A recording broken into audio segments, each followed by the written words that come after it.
Bueno, y en una linda entrevista para tener una linda entrevista de coyuntura, para acercar a nuestros oyentes de digestión, tenemos al contador público, profesor universitario, ¿sí? Y socio del estudio Daniel Dubín, Dubín y Asociados, sí, estamos con el contador Daniel Dubín, y la idea es preguntarle algo que nos quite el sueño y les quite el sueño a muchos de los que nos están escuchando, que es el monotributo. ¿Qué pasó con el monotributo? Estas reformas o estas modificaciones que hubo, si cayó para el lado de lo bueno, tenemos mayor presión fiscal, debería estar contento, preocupado. Así que Daniel, gracias por esta entrevista de digestión. Bueno, hola, antes de nada, buenas tardes y muchas gracias por llamarme, ¿no? Un placer.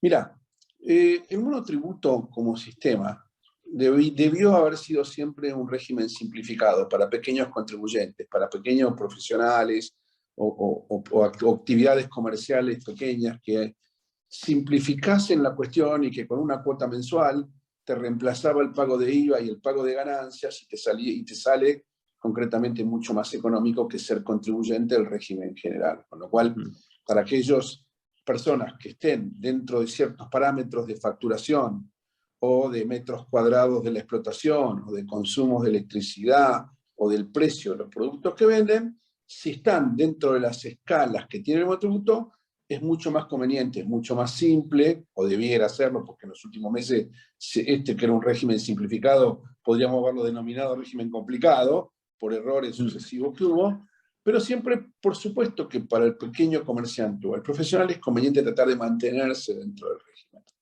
Ahora, mantenerse dentro del régimen significa no excederse los parámetros máximos que tiene la ley, por ejemplo, en facturación, para que te quede dentro del sistema, porque si vos sos profesional y el año pasado facturaste más de 1.700.000, 800.000, ya estás fuera del sistema porque dejás de ser pequeño contribuyente para tener que ir al régimen general.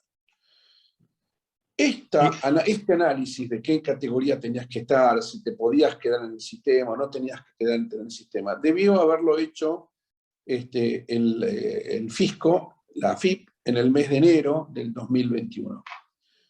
Como ya estaba en curso y se sabía que estaba en curso la discusión de las nuevas reformas que incluían aumentar las escalas para que la gente por la inflación se quede dentro del sistema, pero también paralelamente la consecuencia de aumentar las escalas por la inflación y que te quedes dentro del sistema, traía aparejado un aumento de la cuota mensual de la gente que ya estaba pagando. La AFIP no hace esto en enero porque se estaba discutiendo en el Congreso la reforma de la ley monotributo. Primer error, debió hacerlo porque la norma se lo exigía.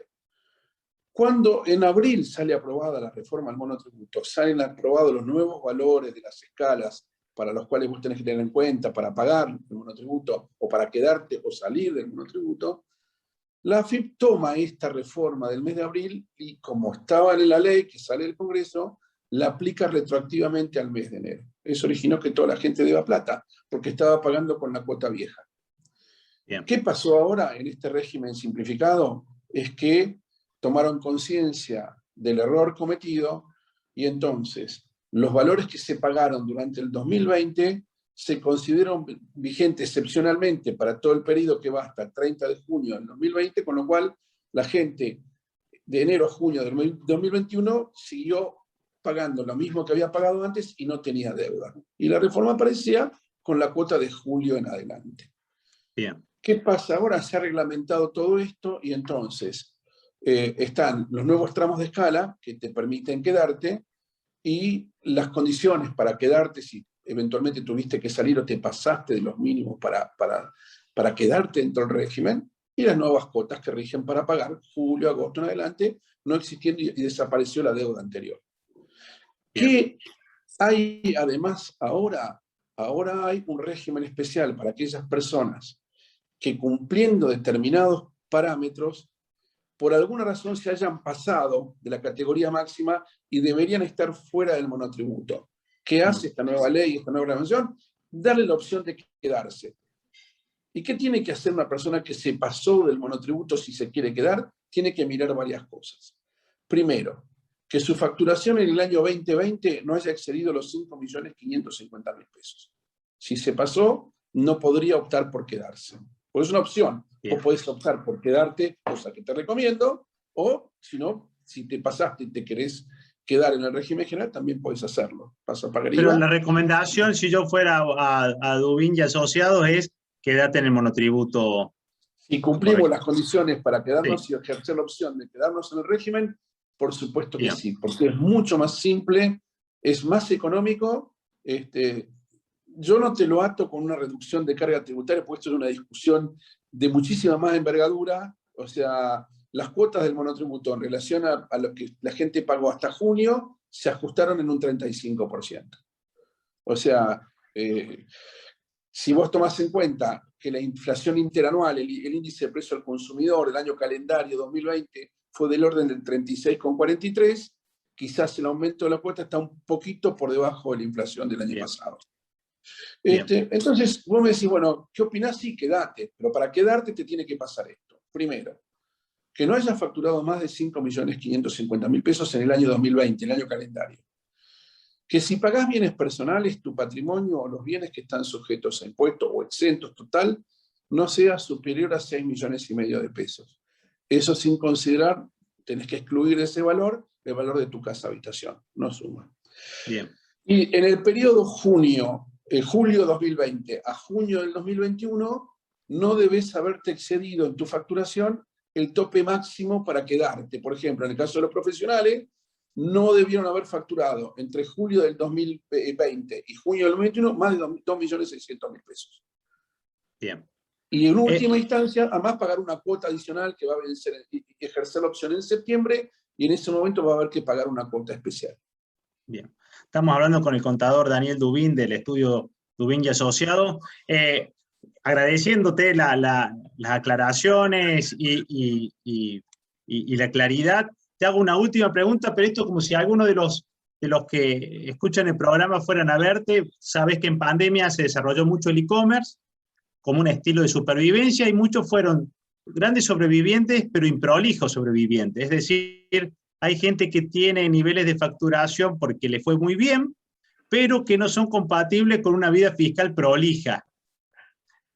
¿Te ha tocado esos clientes? ¿Cuál es el proceso de sacarlo de ser contribuyentes virtuales a ser contribuyentes reales? ¿Hay alguna estrategia, hay un proceso? ¿Te ha pasado en casos así? A ver, cuando vos me hablas de contribuyentes virtuales, me decís, bueno, contribuyentes que no declararon nada, que no están registrados, etc. Que creían que comprar y vender en el marketplace o qué sé yo, era como un juego que se le hizo un negocio, cobraron dinero y en algún momento van a tener que comprar un auto, a comprar algo y ahí van a tener que explicar cómo son factura categoría A en el monotributo. Bueno, ahí está. Ellos se han quedado, de alguna manera, pueden estar mal categorizados, con lo cual tienen deudas porque están categorizados como categoría A y la verdad el monto de ingresos en alguna recategorización debió haber dado un monto superior y tendrán que regularizar. Hay un plan de pagos que prevé esta nueva norma para aquellos que tengan deuda con el fisco por estas cuestiones para que lo puedan pagar dependiendo de la categoría de qué se trate, en 48 o 60 cuotas. Hay que ver el tipo de deuda que hay. El problema lo podemos plantear para aquellos que me vengan a ver y han sido totalmente informales, que ni siquiera están registrados. Y entonces el problema es distinto.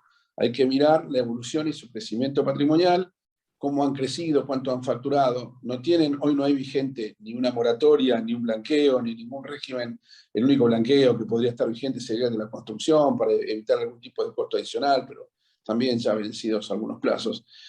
En esos casos lo que sucede con estos contribuyentes es que si nunca han declarado nada y tienen crecimiento, y se compraron un auto, y se compraron una casa, tienen incrementos patrimoniales no justificados que de ser detectados por el fisco tienen un costo fiscal enorme en materia de intereses, impuestos y multas. Entonces, mi sugerencia es ver, primero analizar desde cuándo, si fue el último año, que fue el año de la pandemia, donde se manifestó fuertemente la informalidad, y bueno, quizás convenga analizar exactamente qué fue lo que hicieron, cómo facturaron, tratar de regularizar la situación, si da para el monotributo en el marco del plan de pagos que está proponiendo, pero tenés que haber estado por lo menos inscripto, y tratar de ver cómo resolver la cuestión de la deuda, y si no, bueno, replantear seriamente todo lo que debes y presentarte espontáneamente, pero no tenés condonación de ningún tipo de interés, tenés que pagar todo y tenés algún plan general que va a ser gravoso.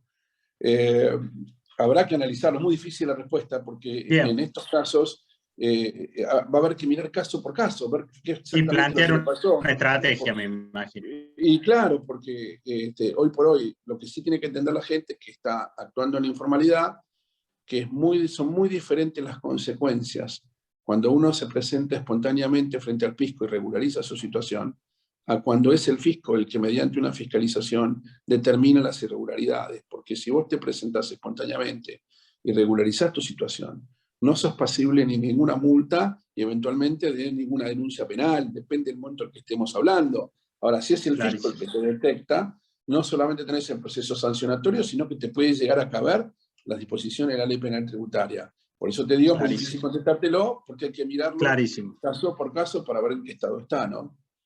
Clarísimo. Es lo que le diría a la gente que me venga a ver, digamos, que tenemos que estudiarlo. Excelente, excelente. Bueno, para el que te busque en las redes, cuando pone Daniel Dubin, te encuentra rápidamente. No sé si tenés, tenés el estudio, quién somos. Sí, tenemos el estudio, nuestra página web y nuestro Twitter en @dubiniaso.